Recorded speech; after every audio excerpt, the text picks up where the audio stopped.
Ahoj, vítejte u dalšího videa o hodinkách. Dneska se budeme bavit o 6 zajímavých retro modelech, které jsou zajímavé nejen designem, ale často i příběhem, který se za nimi ukrývá.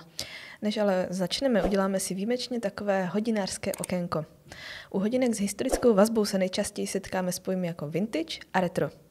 My používáme označení vintage hodinky pro ty původní, ať už restaurované nebo na těch, které jde vidět zub času. Například jako tyhle ty certiny ze 70. let, které mám dneska na zápěstí já. No pak označení retro používáme u modelů, které jsou historickými hodinkami pouze inspirované, jako třeba mojí dnešní IPRX. No a my se dneska budeme bavit o té druhé skupině, tedy retro hodinkách. Tedy hodinkách, které nejsou přímo vintage, ale pouze ve vintage stylu. Tak jdem na to? Tak jdem na to. Málo které hodinky jsou tak snadno rozpoznatelné jako Hamilton Ventura a ukrývá se za nimi skutečně senzační příběh. Celé to začalo na konci 50. let. Hamilton tehdy přišel s modelem, který poháněla klasická baterie, poprvé v historii, a Hamilton je označil za první elektronické hodinky na světě, byť větší část strojku byla stále mechanická. Ale byl to průlom a chtělo to i průlomový design. Hamilton proto najal zkušeného designéra Richarda Arbiba, který proslul především návrhy karosérií aut, no a dal mu při návrzích volnou ruku. Vznikl tak futuristický design Ventur.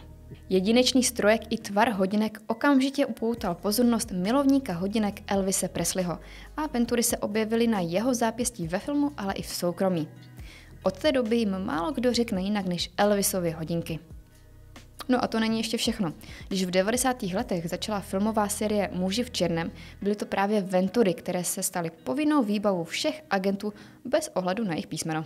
Mohli jsme tam vidět základní příručky i chronografy a nejinak tomu bylo i v zatím nejnovějším snímku z roku 2019. Hamilton má v nabídce hned několik verzí a vzhledem k původnímu, řekněme, kombinovanému strojku je docela těžké říct, zda je víc autentický ten bateriový nebo mechanický strojek. Osobně mám radši tu tříručkovou klasiku než ty skeletony, ale tady už je volba určitě na každém.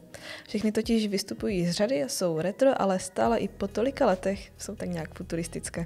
No a pojďme dál k japonskému Citizenu. Když nepočítáme některé potápěčské modely, u kterých se design skoro nemění, Citizen není zrovna značka, u které bychom hledali retro modely. Možná dokonce naopak, zaměřuje se na moderní technologie a přichází s novými a novými designy.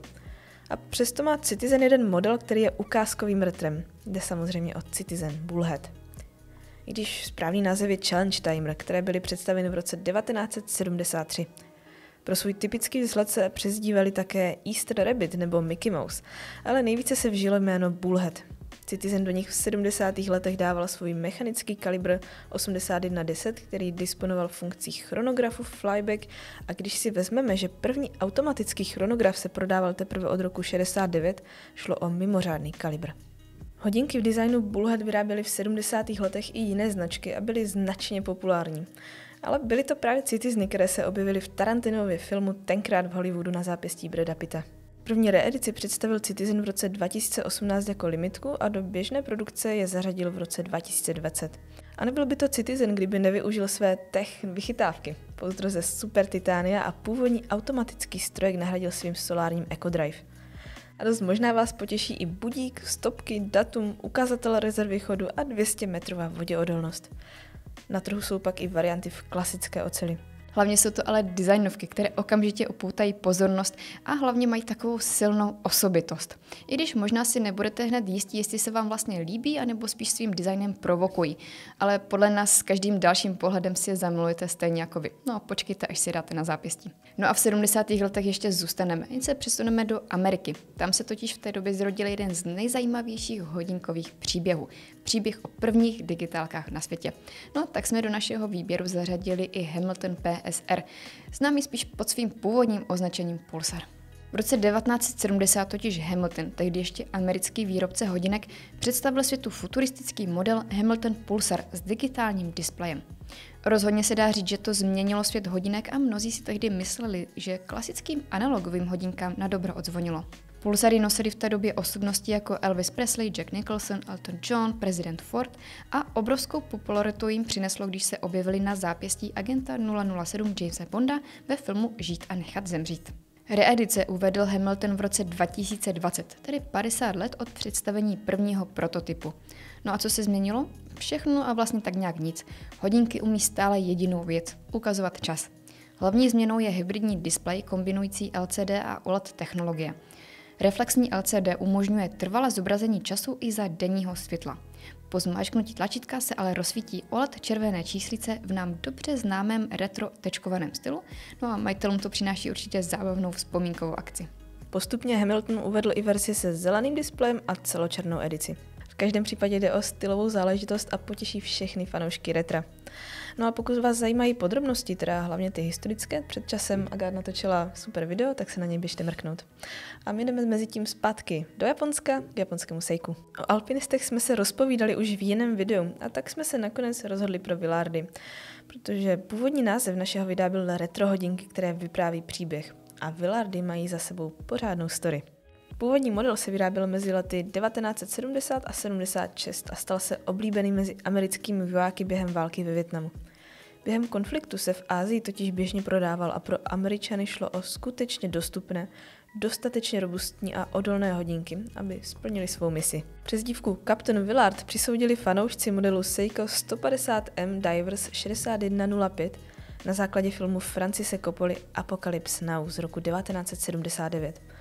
Tedy trochu paradoxně až po ukončení výroby modelu. Ve filmu je nosil hlavní představitel kapitán Villard stvárněný hercem Martinem Sheenem a děj je zasazen právě do období vietnamského konfliktu. Mnohem větší pozornost věnuje japonskému dobrodruhovi Naomi Uemonovi, který měl hodinky na svých výpravách, včetně na té na severní pól. Původní model byl navíc jakýmsi vývojovým předchůdcem želv, tedy jednoho z nejslavnějších potápěčských modelů vůbec. Dlouho fanoušci volali potom, aby byly Villardy zařazeny do běžné produkce a Seiko jim to konečně v roce 2020 splnilo. Tíká v nich automatický strojek 3D6R, mají robustní ocelové pouzdro v tom jedinečném, i když designově těžkém polštářkovém tvaru s chráněnou korunkou na 4. hodině. Ten design je určitě těžký a tak Villardy nejsou pro každého, ale za to jsou unikátní, perfektně zpracované a vypráví nejen zajímavý příběh, ale i kus historie. No a my půjdeme dál, ale zůstaneme stále v Japonsku. Už dlouho sdílíme názor, že Orient je trošku neprávem podceňovaný. Občas ale vystrčí ty japonské rušky a vyšle do světa nějaký peckový model. No a za nás je tím nejlepším retrokouskem Orient Weekly Auto King Diver. Orient modelem připomněl jeden ze svých historických pokladů, Orient Auto King z roku 1965. Nejenže hodinky odstartovaly řadu King Diverů, ale byl taky jedný z prvních hodinek značky Orient, které měly automatický strojek vlastní výroby. Hodinky měly tehdy populární tvar švýcarských superkompresorů, tedy vnitřního otočného rámu a 2 korunek. Korunka na druhé pozici otáčela vnitřní lunetou, zatímco pomocí korunky na 4. jste mohli nastavovat čas.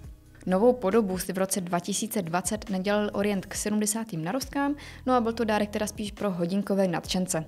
Jsou velmi střízlivé, dobře vypadající a co možná nejvíc designově se podobající své předloze. Orient zachoval i automatický strojek a uvnitř otočnou lunetu. No a velikostí se od předlohy odchýlili pouze o 1 mm. Orienty jsou tak důstojnou reedicí a hlavně důkazem, že ani retra od uznávané značky nemusí být vůbec drahé. Pokud vás zajímají podrobnosti, na internetu najdete náš článek. A nakonec jsme si nechali jeden povedený model od Bullovy. Jako první vás asi taky napadnou Akutrony, první skutečně elektronické hodinky na světě. Ale my se rozhodli pro dostupnější retrovku Bullova Parking Meter. Bullova je uvedla na trh původně v roce 1973. No, ty 70 byly očividně hodně bohaté na stylové hodinky, že? Zdá se rozhodně. Každopádně svou přezdívku dostali podle specifického designu číselníku, který připomíná chvíle napětí, ano, staré parkovací automaty. Kromě designu všimněte si i atypického tvaru pouzdra, umístění korunky a té břidlicové modré barvy. Je na nich parádní i safírové sklíčko, 100metrová voděodolnost a pouzdro z kvalitní oceli. Původní model měl automatický strojek, kdežto chod reedice zajišťuje kvarcový bateriový strojek japonské Miyoti. Sportovní chronografy mají kromě stopek také datumovku, tachymetr a korunka otáčí vnitřní lunetu, která může sloužit jako dual time, což je takové praktické a cool v jednom.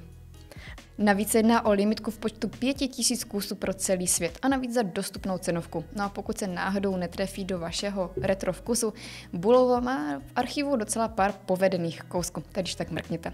No a od nás už je to dneska všechno, moc děkujeme za sledování, pokud se vám video líbilo, budeme samozřejmě rádi za sdílení, like, odběr či zvoneček, který vás upozorní na další video. My se budeme těšit zase příště a nezapomeňte, že ten správný čas Navrácení se v čase je právě teď.